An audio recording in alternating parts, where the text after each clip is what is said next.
السلام عليكم ورحمة الله. النهاردة هنستكمل إنشاء الجدول، وإن إحنا نكمل بقية الفيلدز اللي فيه. آدي الجدول اللي عملناه المرة اللي فاتت. إحنا عملنا الأوتو نمبر، وزي ما إحنا شايفينه شورت تكست واللونج تكست. هنيجي نبدأ في اللي هو فيه تايبس تاني اللي هو النمبر. هنديله مثلا اسم my num.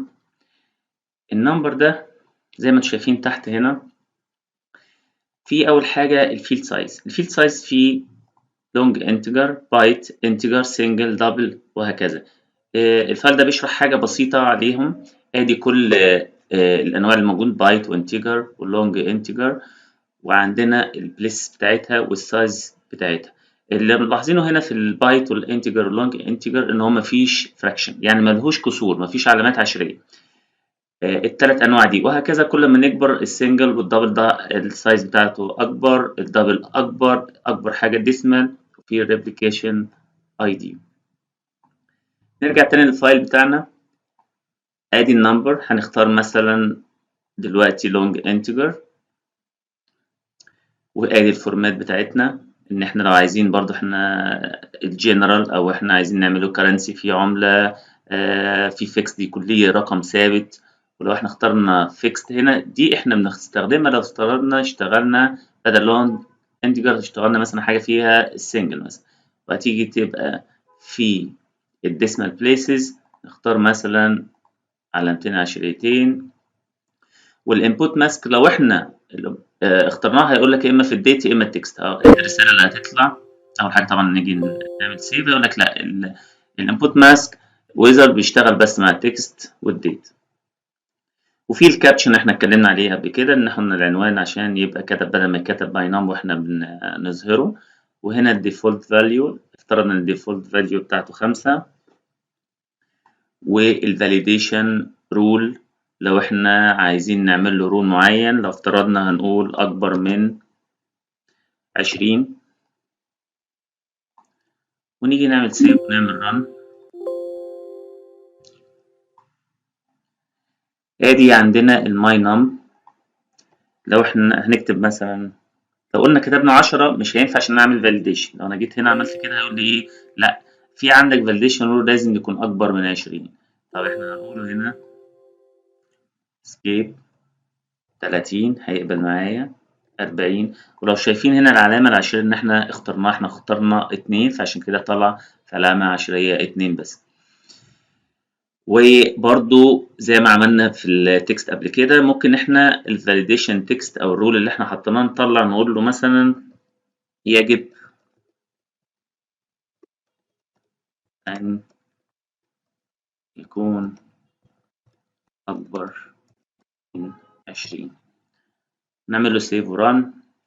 هتيجي لما اجي اكتب بقى 10، ده الرسالة اللي انا اقول له يجب ان يكون اكبر من 20، ويرجع لي ليها تاني عشان اكتب له القيمة اللي فيه. والريكوايرد احنا قلنا قبل كده، الريكوايرد اللي هو لازم يخش فيه داتا، واندكست اللي هو يبقى فيه فهرس. وطبعا في اندكست يس دوبليكيتس اوكي، ان هو يبقى ماشي اندكس تتعمل له فهرسة، بس يسمح ب ارقام مثلا متشابهة 2 مرة، رو تاني يبقى 2 تاني، وهكذا. والتكست الاين برضو اللي هو الليفت والسنتر والرايت. طيب في تاني حاجة اللي هو بعد النمبر في الديت والتايم. هنسميها مثلا ماي ديت، ونشوف البروبرتيز بتاعتها.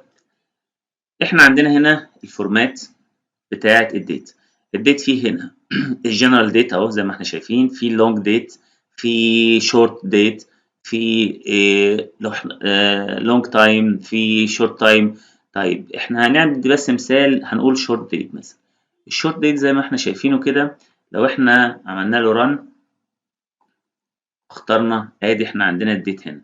الديت هنا هنختار هنا البيكر ده اللي هو تختار منه التاريخ. هتيجي تختار التاريخ زي ما احنا شايفين هنا، مثلا خلينا حاجة 25 أو 21، 21 9 22 وكده وهكذا. طيب لو أنا عايز بقى الشو بيكر ده ما يطلعش، لو أنا عملت له كده قلت له نيفر، عملت سيف مش هيطلع لي هنا البيكر، لازم انا اكتبه بالايد، اللي هو مثلا ادي 5/11 مثلا 2022، دي 5/11/2022. الشورت دايز زي ما احنا شايفين كده، هو بيجيب التاريخ في النص وادي اليوم التاريخ والشهر. طب انا بقى هنا لو تلاحظوا لما انا كتبت 5/11/2022، طب انا كان نيتي ان انا اكتب 5/11/2022، مش عايز 11/5/22. ممكن تلخبط.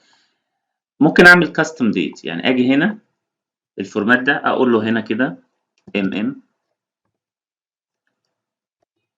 دي اللي هو اليوم، يعني ام اللي هو الشهر، بعد كده الير، يبقى انا عارف ان اليوم في الاول، وبعد كده الشهر. ادي انا عرفت دلوقتي اهو هيبتدي بمين، 11/5/22، 21/9/9/9. طب انا عايزه بالعكس، مش عايز كده دي لا العكس، انا هخليه السنة الاول هنا، بعد كده قبليه الشهر، وبعد كده دي من اليمين للشمال.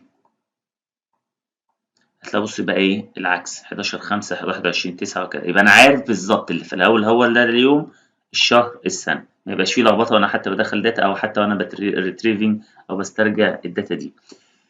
وادي الكابشن برضو العنوان لو احنا اتكلمنا، وفي برضو الديفولت فاليو لو احنا عايزين الديفولت فاليو مثلا اللي هو تاريخ اليوم. هنيجي هنا في الفانكشن، هتلاقي في حاجه اسمها هنا date and time، هتلاقي في now. لو انا عملت دبل كليك عليها كده وقلت له اوكي وسيف وعملت له ران، تيجي لما اجي اعمل ريكورد جديد هكتب هنا في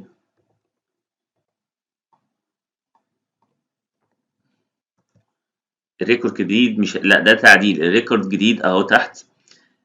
بصوا هنا النيوم قدامنا اهو، الديفولت فاليو بتاعت النمبر ادي 5، الديفولت فاليو بتاعت ماي ديت اللي هو تاريخ النهارده اللي هو 22/9. يبقى احنا كده نقدر نبقى الديفولت فاليو اللي هو على طول يكتب تاريخ اليوم. وبرضه validation rule اللي احنا لو حاطين رولز معينه، validation text اللي هو هنتكلم عليها، وبرضه بقيه اللي هو البروبرتيز او الخصائص زي ما اتكلمنا عليهم قبل كده.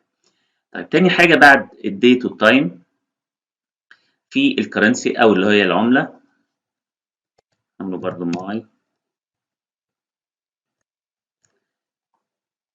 ايه الخصائص بتاعته؟ الفورمات بتاعته كرنسي اللي هو برضه العمله اللي احنا بنتكلم عليها، وطبعا دي العمله لو احنا افترضنا ده باليورو وهكذا. والفيكس احنا برضه لو قلنا هنبقى ليه علامات عشريه، خليها كده عادي، ادي الجنرال عادي. والديسمال بليسز برضو اتكلمنا عليها قبل كده لو احنا عايزين نعملها 2 3. الكابشن برضو اللي هو العنوان، والديفولت فاليو برضو لو احنا عايزين نعمل له رقم، لو افترضنا هنخليه مثلا 100. والفاليديشن رول اللي حاطين عليه، وهكذا زي ما احنا اتكلمنا قبل كده. نعمل له سيف ونشوف الكرنسي هيكتب.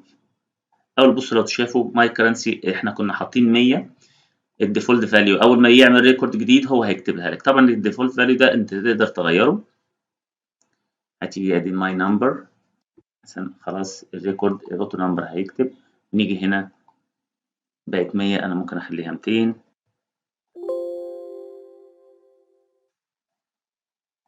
اللي هو ده عشان لازم ندخل فيه هنا ارقام.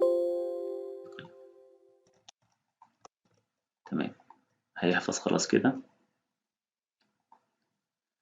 ده الكرنسي. طيب ايه الفيلد اللي وراه تاني؟ الاوتو نمبر اتكلمنا عليه، في حاجه اسمها اليس اور نو، ده بيبقى فيه قيمه واحده فقط. طب نجرب.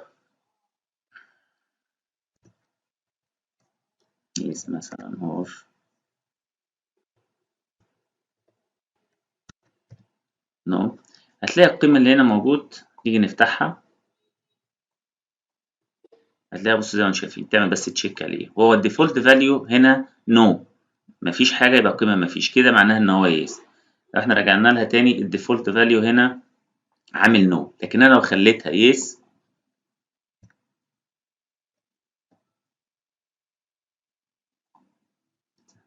تمام، اعمل له سيف، اعمل له ران، اول حاجه جديده بص هتلاقي بقى ايه القيمه يس اوتوماتيك. طبعا انت تقدر تغيرها او تكتب فيها زي ما انت عاوز.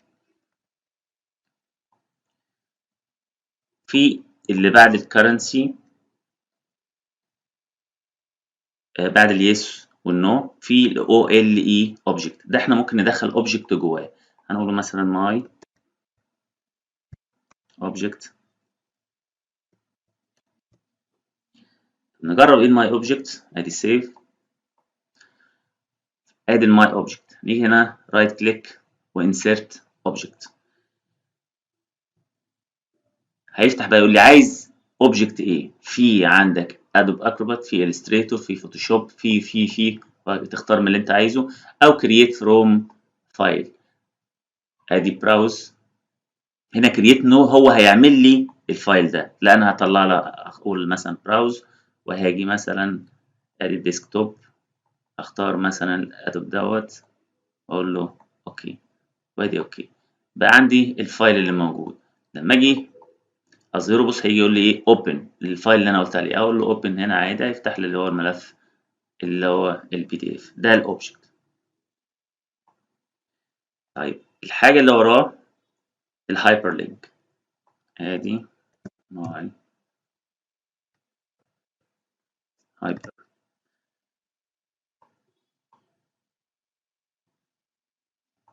الهايبر لينك زي ما احنا شايفين كده. طبعا برضو احنا لو عايزين نعمل فورمات ليه الكابشن لو عملنا عنوان نفس القيم اللي احنا ديفولت فاليو والفاليديشن رول ريكوايرد والى اخره.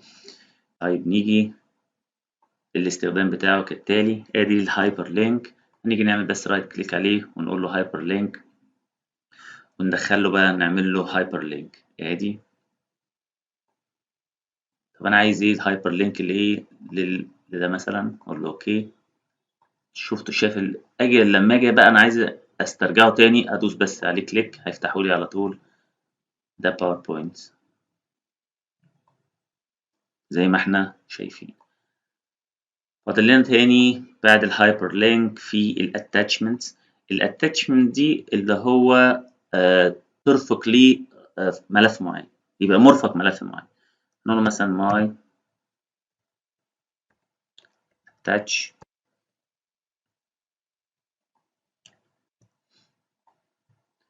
سيف رن. ادي الاتاتش. بص الشكل بتاعه عشان تعرف ان ده الشكل بتاع الاتاتش. طب انا عايز احط هنا اتاتش اعمل كده بس مانج اتاتشمنتس واعمل هنا اد. طبعا الاتاتش ممكن يبقى كذا حاجه، يعني هنحط الفايل ده الفايل ده نقول له اوكي واقول له اوكي. يبقى احنا عندنا لو تلاحظوا كتب هنا الاتاتش وفيه فايلين. طب انا لو دخلت عدلت فيه تاني هنا شلت واحد منه ريموف قلت له اوكي هيبقى فيه فايل. طبعا انا لو زودت وهكذا ان احنا هاخد مثلا لغايه هنا اقول له اوكي بقى 3 فايلات. تمام هو بيقول لي ان هو موجود فانت ايه عايز تضيفه تاني اللي هو ماشي اوكي. بقى هنا في زي ما انتم شايفين هنا 3 attachments. طبعا انت لو عايز تشيله هتعمل هنا manage وتعمل remove. اوكي خلاص كده الاتاتشمنت اللي عندنا. طب بعد الاتاتشمنت في حاجه اسمها calculated. الكالكوليتد دي ان انت لو عايز تحسب columns معينه. طيب احنا عندنا هنا قبل ما نعملها نشوف بس ايه الحاجات اللي عندنا. احنا عندنا my num ماشي، ونعمل حاجه تانية مثلا ادي الماي نم ده نحط له رو تاني وتبقى كده مثلا 2 مثلا ونخليه نمبر. تمام نعمل له سيف. يجي بقى هنا الفيلد اللي احنا هنخليه كالكوليشن. احنا عايزين نعمل عليه عملية حسابية على الاتنين دول. قبل بس ما نختارها كده هتبقى ماي